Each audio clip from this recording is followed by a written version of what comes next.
Breaking news చూస్తున్నాం. Telangana CM Revanth Reddy నేడు Delhi వెళ్లనున్నారు. AICC ఆధ్వర్యంలో జరగనున్న లోక్సభ ఎన్నికల కోఆర్డినేటర్ల సమావేశంలో సీఎం పాల్గొననున్నారు. ఈ నేపథ్యంలో తెలంగాణ రాష్ట్రం నుండి సీఎంతో పాటు మరో 13 మంది పాల్గొంటున్నట్లు తెలుస్తుంది. దీనిపై మరింత సమాచారం మా ప్రతినిధి రాములు ఫోన్ ద్వారా అందిస్తారు. రాములు, చెప్పండి. ఇప్పటికే ఇవాళ ఢిల్లీ వెళ్ళనున్నట్టు తెలుస్తుంది సీఎం రేవంత్ రెడ్డి, అలాగే కొందరు మంత్రులు. దీనిపై మీ వద్ద ఉన్న సమాచారం ఏంటి? Good morning Shalini.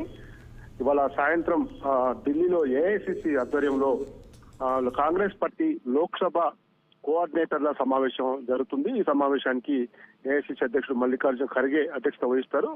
రాహుల్ గాంధీతో పాటు party general secretary KC Venugopal కూడా ఈ సమావేశంలో పాల్గొంటారు. అయితే గత 2 రోజుల క్రితమే మొత్తం దేశవ్యాప్తంగా అన్ని లోక్సభ నియోజకవర్గాలకు ఆయా రాష్ట్రాల్లోని నాయకులందరినీ కూడా లోక్సభ నియోజకవర్గాలకు కోఆర్డినేటర్ గా నియమించింది. అయితే తెలంగాణ రాష్ట్రంలో 17 లోక్సభ స్థానాలకు కూడా 14 మందిని కోఆర్డినేటర్ నియమించింది. సీఎం రేవంత్ రెడ్డితో పాటు మంత్రులకు కూడా అందరికీ లోక్సభ కోఆర్డినేటర్ల బాధ్యతలు ఇచ్చారు.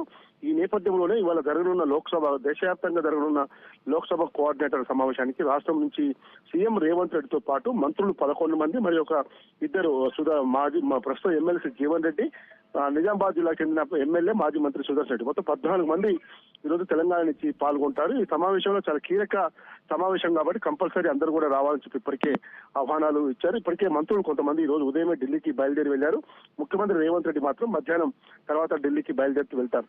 అయితే దేశవ్యాప్తంగా కూడా రాహుల్ గాంధీ నెల 14వ తేదీ నుంచి మళ్లీ విడత భారత్ జోడో యాత్ర చేపట్టడం, వచ్చే లోక్సభ ఎన్నికల్లో పార్టీని పటిష్టపరచుకోవాల్సిన అవసరంతో పాటు ఏ రాష్ట్రాల్లో మనం మొన్న ఓడిపోయిన రాష్ట్రాలు కానీ ఇప్పుడు పార్లమెంట్ ఎన్నికల్లో ఏ విధంగా బలోపేతం కావాలని దానిపైనే ఏఐసిసి దిశానిర్దేశం చేయనుంది. Thank you Ramulu.